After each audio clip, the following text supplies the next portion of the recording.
Hello students, यहाँ पे मेरे स्टूडेंट का एक पेपर है मेरे पास हिस्ट्री का। आज हम लोग देखेंगे कि पेपर प्रेजेंटेशन कैसे करना है जिससे हम ज़्यादा से ज़्यादा मार्क्स स्कोर कर पाएंगे। तो इस वीडियो में आगे मैं उसके बारे में कुछ आपको टिप्स दूंगी जिसकी वजह से आप अपने पेपर में full out of full marks score कर सकते हैं, क्योंकि आप सबको पता है हिस्ट्री ऐसा सब्जेक्ट है जिसमें आपको ज़्यादा से ज़्यादा मार्क स्कोर करने के चांसेस होते हैं।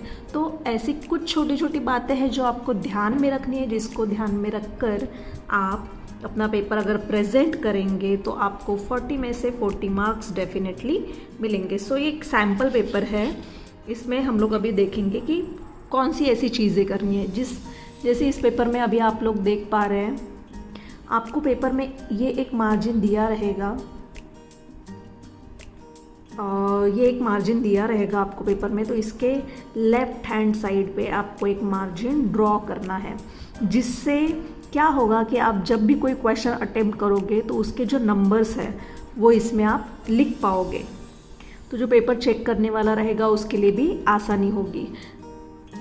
बाद में आते हैं हम लोग लेफ़्ट साइड की तरफ। यहाँ पे आपको दिख रहा होगा कि यहाँ पे एक मार्जिन ड्रॉ की गई है, तो ये मार्जिन भी आपको ड्रॉ करनी है। क्यों? क्योंकि इससे आपकी जो हैंडराइटिंग है वो पेपर के बाहर नहीं जाएगी, एक तो, और दूसरी बात वो जो पेपर का प्रेजेंटेशन होता है वो बहुत अच्छा दिखता है।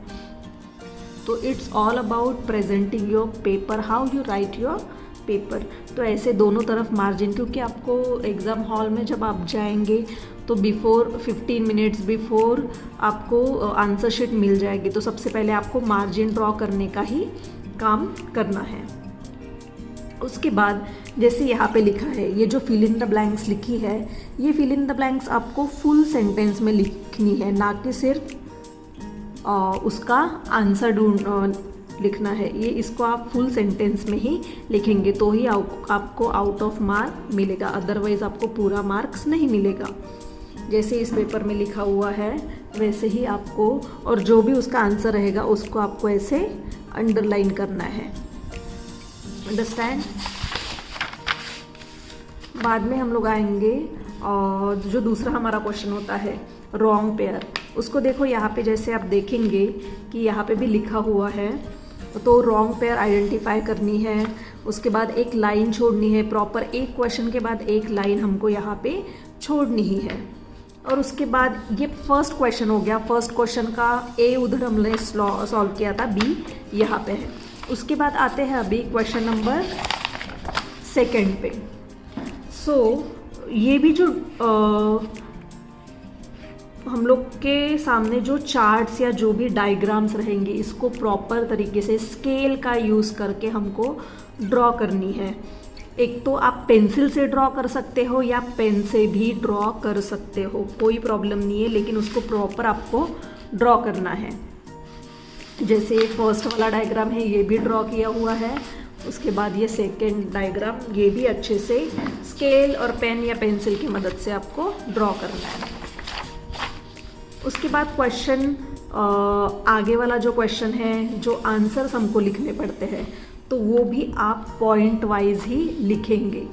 आपको क्वेश्चन लिखने की ज़रूरत नहीं, डायरेक्ट आंसर लिखना है, लेकिन वो भी पॉइंट वाइज। जैसे ये फर्स्ट पॉइंट हो गया, उसके बाद ये सेकंड पॉइंट हो गया, उसके बाद ये थर्ड पॉइंट हो गया। तो ऐसे पॉइंट वाइज आपको लिखते जाना है। और एक क्वेश्चन हो जाने के बाद नया क्वेश्चन दूसरे पेज पे। कोई भी एक्स्ट्रा क्वेश्चंस आपको बीच में सॉल्व नहीं करने। अगर आपको 5 में से 5 क्वेश्चन के आंसर पता है, फिर भी आपको जितने पूछे, अगर आपको पूछा है राइट एनी 1 एनी 2, तो आपको सिर्फ उतने ही क्वेश्चन के आंसर्स लिखने हैं वहाँ पे। आपका हिस्ट्री का पेपर होने के बाद जब आप पॉलिटिकल साइंस का पेपर स्टार्ट करेंगे, तो पॉलिटिकल साइंस का पेपर हमेशा आपको नए पेज पे ही स्टार्ट करना है, उसको पुराने पेज पे कंटिन्यू नहीं करना है। तो जब हिस्ट्री का पूरा पेपर हो जाएगा उसके बाद आपको पॉलिटिकल का पेपर स्टार्ट करना है, और वो भी न्यू पेज पे।